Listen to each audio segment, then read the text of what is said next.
बिस्मिल्लाहिर्रहमानिर्रहीम। अस्सलामु अलैकुम वरहमतुल्लाहि वबरकातुहू। स्टूडेंट्स, आज हम लोग अपने नेक्स्ट टॉपिक की तरफ जा रहे हैं। आज हम लोगों ने कुछ बेसिक टर्म्स जो हैं वो अंडरस्टैंड करनी है और आज की जो बेसिक टर्म्स हैं हमारे लेसन नंबर 16 में ये हैं student echo, noise pollution and acoustic. तो स्टूडेंट ये हमारे पास कुछ बेसिक टर्म होंगी जिनसे रिलेटेड आज हम इंफॉर्मेशन को जो है वो डिस्कस करेंगे। स्टूडेंट हम स्टार्ट करते हैं अपनी साउंड वेव से। स्टूडेंट अगर हम साउंड वेव की बात करें तो साउंड वेव को हमने कहा था एक मैकेनिकल वेव है। इस मैकेनिकल वेव को प्रोपगेट करने के लिए इट रिक्वायर्स अ मीडियम, और इसी वजह से क्योंकि मीडियम रिक्वायर्ड था हमने इसको मैकेनिकल वेव कहा था। और स्टूडेंट हमने अपनी मैकेनिकल वेव की कुछ कैरेक्टरिस्टिक्स को स्टडी किया था। मैकेनिकल वेव की कैरेक्टरिस्टिक्स को स्टडी करने के लिए हम लोगों ने रिपल टैंक यूज़ किया था और वहाँ पर कुछ फिनोमिनाज डिस्कस किए थे, जिसमें स्टूडेंट सबसे पहले नंबर पे हमने डिस्कस किया था रिफ्लेक्शन को, रिफ्रैक्शन को और साथ ही डिफ्रैक्शन को। तो स्टूडेंट यहाँ से हम कुछ पॉइंट क्लियर कर सकते हैं। पॉइंट क्या क्लियर करेंगे? Sound is also the wave, sound travels in a medium, so it is called mechanical wave, and mechanical wave always show you a three different kind of characteristics or properties, that is reflection, refraction and diffraction। तो यहाँ पर हम ये भी conclude कर सकते हैं कि साउंड वेव भी हमें रिफ्लेक्शन, रिफ्रैक्शन या डिफ्रैक्शन शो करेगी। तो फॉर एग्जाम्पल अगर हम कहें कि रिफ्लेक्शन शो करती है तो what is mean by the reflection?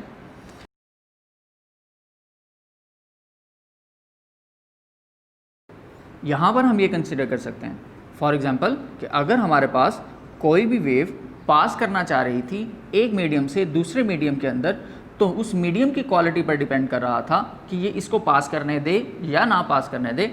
इसकी एक कॉमन सी मिसाल कुछ इस तरह से हो सकती है, जैसे फॉर एग्जाम्पल कि आपके पास आप एक रूम में हैं और सेकंड रूम के दरमियान का जो डिफरेंस है वो आपने सिर्फ और सिर्फ एक कर्टन की मदद से यूज़ किया हुआ, एक सेपरेशन की हुई है। तो अगर आप एक रूम से बोलना शुरू करेंगे तो सेकंड रूम तक उस जो कर्टन था उस कर्टन को पास करके आपकी साउंड वेव ट्रेवल कर जाएगी। क्यों? क्योंकि उसके मीडियम के पार्टिकल्स बहुत ज़्यादा सॉलिड और स्ट्रॉन्ग नहीं थे, इनके दरमियान थोड़ी सी स्पेसेस अवेलेबल थी। लेकिन सेम इसी तरह से फॉर एग्जाम्पल कि अगर एक सॉलिड दीवार हो तो आपकी एक कमरे से दूसरे कमरे तक आवाज़ जो है वो सिर्फ एक गूंज की फॉर्म में जा सकती है, अदरवाइज नहीं जाएगी। अच्छा, अब देखें कि सॉलिड वॉल्स होने की वजह से आपकी साउंड जो है वो ट्रैवल नहीं करके गई, बल्कि क्या हुआ उसके साथ उसने रिफ्लेक्शन शो की और एक हर्डल की वजह से स्ट्राइक करने के बाद वापस अपने ही मीडियम के अंदर आ गई। तो अब जैसे ही कोई वेव या कोई भी चीज़ जब एक मीडियम से दूसरे मीडियम में ट्रैवल करे और स्ट्राइक करने के बाद वापस जो है वो अपने ही मीडियम में बाउंस बैक हो जाए, तो this phenomena is known as the reflection.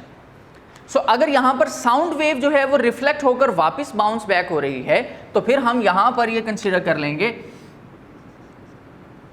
कि now this is the reflection of sound wave, reflection of sound wave. So student यहाँ पर इस पॉइंट को याद रख लीजिएगा कि जो रिफ्लेक्शन ऑफ साउंड वेव है ये कैसे हमें पता चलेगा? रिफ्लेक्शन ऑफ साउंड जो है ना स्टूडेंट, हमेशा ऐसा होता है कि जब भी हम कुछ बोलते हैं तो कुछ चीज़ें हमें आवाज़ जो है वो एक पॉइंट्स ऑफ सरफेस से जाकर स्ट्राइक होने के बाद वापस सुनाई देती है।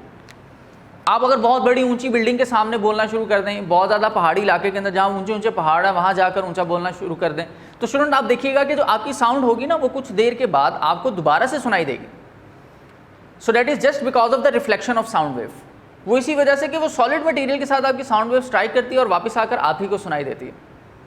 तो ये जो रिफ्लेक्शन ऑफ साउंड वेव थी जो दोबारा से सुनाई देने का अमल था student, this is now called as eco.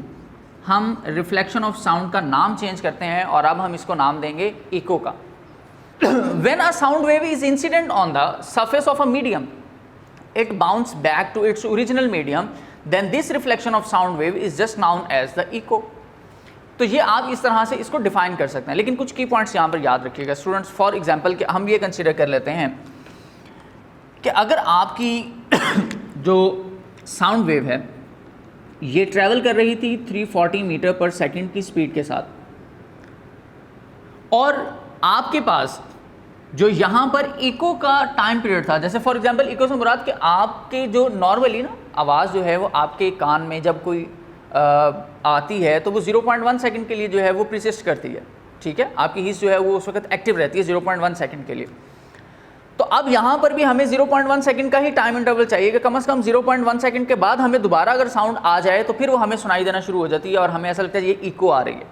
तो अब हम स्टूडेंट यहाँ पर फिर क्या करेंगे, हम ये कंसीडर कर लेंगे कि फॉर एग्जांपल कि जो हमारे पास टाइम इंटरवल होगा यहाँ पर वो हम ले लेते हैं 0.1 सेकंड का। तो कहता है कि अब यहाँ से जब आपके पास इतनी स्पीड हो, इतना टाइम हो, या फ्रीक्वेंसी आप कंसीडर कर लें इसको 1/t के लिहाज से, तो आपका ये जो डिस्टेंस था स्टूडेंट यहाँ से यहाँ तक का, ये फिर बन जाता है 17 मीटर का। और आपकी जो साउंड वेव है अगर वो ट्रैवल करे 340 मीटर पर सेकंड की स्पीड के साथ तो 17 मीटर तक दूर जाएगी और फिर 17 मिनट तक वापस भी आएगी। तो स्टूडेंट अब टोटल इसका मतलब ये है कि आप 0.1 सेकंड में आपकी जो साउंड है, साउंड वेव जो है वो क्या करेगी, 34 मीटर का जो डिस्टेंस है वो ट्रैवल करके वापस आपको सुनाई देगी विद इन 0.1 सेकंड। तो 0.1 सेकंड के बाद 34 मीटर का फासला तय करने के बाद आपकी जो साउंड वेव है वो आपको दोबारा सुनाई देगी। तो ये कुछ की पॉइंट्स भी आपने इससे रिलेटेड याद रखना है। अच्छा स्टूडेंट, रिफ्लेक्शन ऑफ साउंड जो हमने इको को डिस्कस किया, अगर हम इससे हट के अब नेक्स्ट अपने पॉइंट की तरफ मूव करें तो स्टूडेंट हमारे पास यहाँ पर आता है एक तो स्पीड ऑफ साउंड। तो स्पीड ऑफ साउंड के अंदर भी हमने यही पॉइंट क्लियर करना था। फॉर एग्जांपल कि अगर मैं speed of sound find out करना चाहता हूँ तो मुझे स्पीड ऑफ साउंड फाइंड करने के लिए कौन सी इक्वेशन यूज करनी चाहिए। स्टूडेंट स्पीड ऑफ साउंड के लिए जो मैंने इक्वेशन यहाँ पर कंक्लूड की हुई है वो है हमारे पास v is equal to F lambda. Clear student? तो v is equal to F lambda के अकॉर्डिंग स्टूडेंट हम लोगों ने क्या कहा था कि हमने कहा था कि अगर हमारे पास ये जो वेव है इसकी जो वेलोसिटी है ये हो जाए फॉर एग्जांपल 340 मीटर पर सेकंड, फ्रीक्वेंसी और जो टाइम पीरियड के लिहाज से हमने वैल्यू कंसीडर की थी स्टूडेंट, ये हम कंसीडर कर लेते हैं जी 0.1 सेकंड इसका टाइम पीरियड, यानी रेसिप्रोकल ऑफ फ्रीक्वेंसी। तो हमारे पास ये जो लैम्डा है स्टूडेंट हम ये फाइंड आउट कर सकते हैं। लेकिन स्टूडेंट यहाँ पर ये याद रखिएगा, अब हम नॉर्मल चीज़ें डिस्कस करते हैं। फॉर एग्जांपल कि स्पीड ऑफ साउंड जो है वो क्या हर दफ़ा ऐसे ही रहेगी। हमने तो ये कहा था कि मैकेनिकल वेव होने की वजह से it requires a medium for their propagation, और अगर हमारे पास एक मीडियम है तो क्या अगर हम मीडियम चेंज कर देंगे तो मीडियम चेंज होने के बाद भी हमारी जो स्पीड ऑफ साउंड है वो एज इट इज़ रहेगी। तो अगर हमारे पास स्पीड ऑफ साउंड जो है वो एज इट इज़ नहीं रहेगी मीडियम चेंज होने के बाद, तो क्या इफेक्ट आएगा, किन किन चीज़ों की वजह से ये इफेक्ट आ सकता है।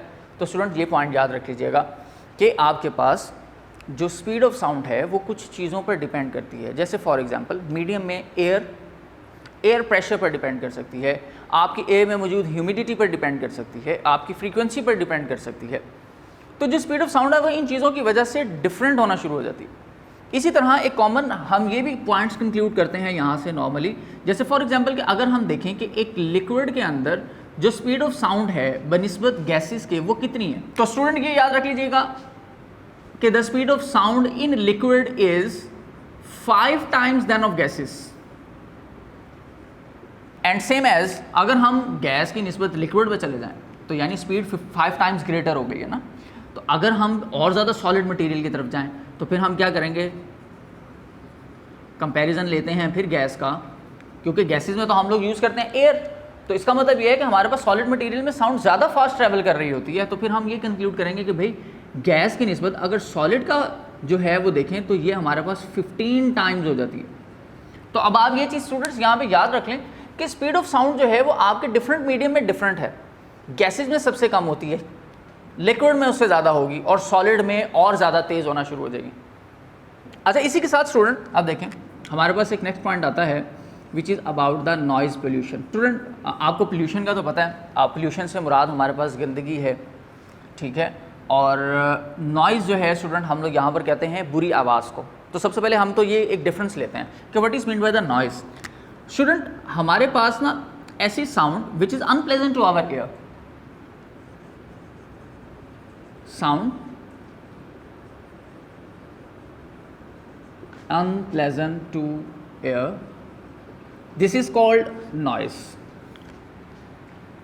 यानी जो हमारे कानों को आवाज़ अच्छी नहीं लगती, बुरी लगती है, हम उसे नाम देते हैं कि ये नॉइज़ पोल्यूशन है। अच्छा, फिर हमारे पास अगर ये नॉइज़ है तो वो वाली आवाज़ जो हमारे कानों को अच्छी लगती है हम उसको क्या कहेंगे? तो स्टूडेंट फिर हम उसको यहाँ पर नाम देते हैं म्यूज़िकल साउंड का।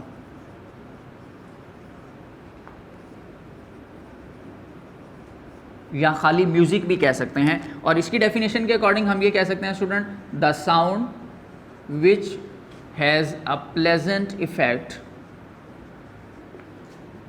To our ear, so this is called a musical sound of music. तो ये अच्छे और बुरे का डिफरेंस है। अच्छा, अगर देखें अच्छे और बुरे के अंदर हम अगर फिजिकल इफेक्ट पे चले जाएंगे, फिजिकली इसकी अपीयरेंस जो है वो अपना किस तरह का इफेक्ट शो करती है, तो ये भी देख लेते हैं स्टूडेंट। जैसे फॉर एग्जांपल अगर मैं कहूँ कि मेरे पास म्यूज़िकल साउंड जो बहुत ही प्लेजेंट है तो वो हमें एक प्रॉपर इफेक्ट शो करती है। जैसे फॉर एग्जांपल अभी देखिए कि ये एक सिंपल इफेक्ट चलता जा रहा है सेम पैटर्न के अंदर। जैसे कि फॉर एग्जांपल फ्लूट है या हमारे पास जो वायलिन वगैरह हैं, इनकी साउंड्स जिस तरह से हो सकती हैं। लेकिन अगर हम बात करें नॉइज़ की, कि नॉइज़ शोर शराबा जो है वो ऊंची नीची आवाज़, कम ज़्यादा होना, ये सारी डिस्टर्बेंस जो होती है स्टूडेंट वो कुछ इस तरह से बन सकती है।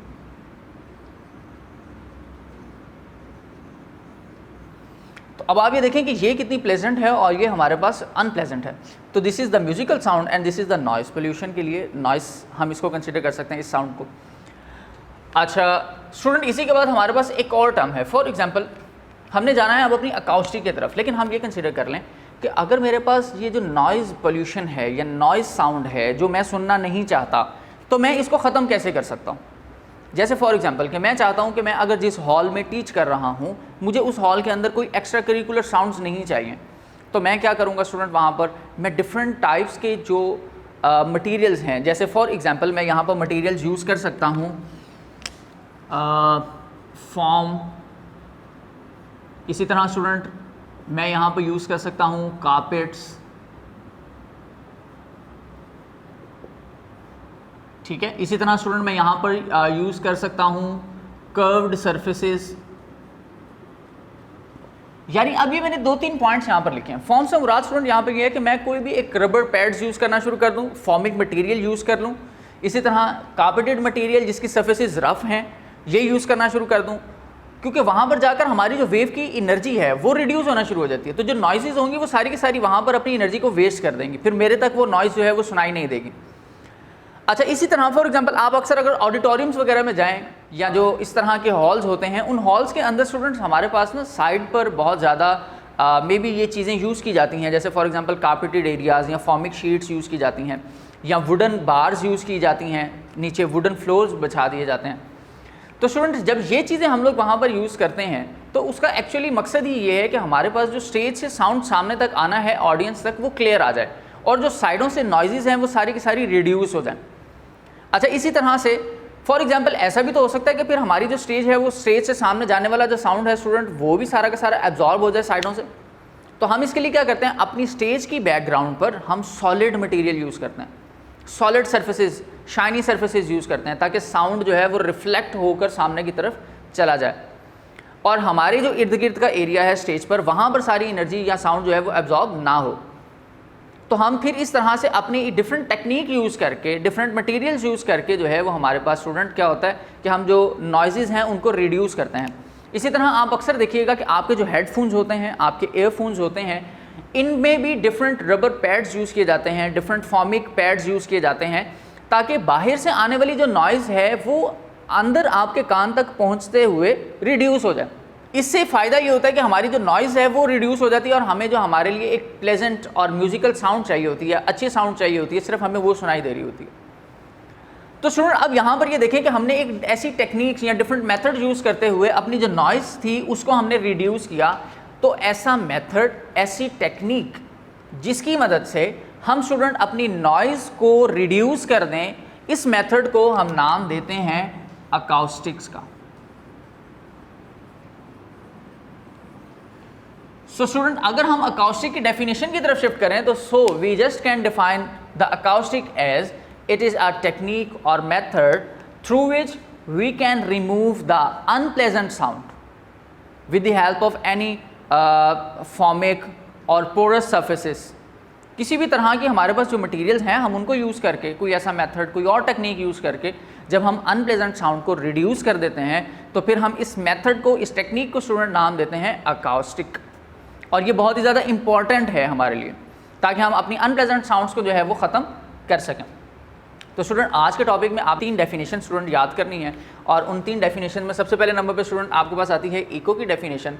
Then you have to learn the difference between noise and musical sound and the last one is the definition of acoustic. तो स्टूडेंट ये जो आपके पास डेफिनेशन होंगी ये आज आपने याद करनी है।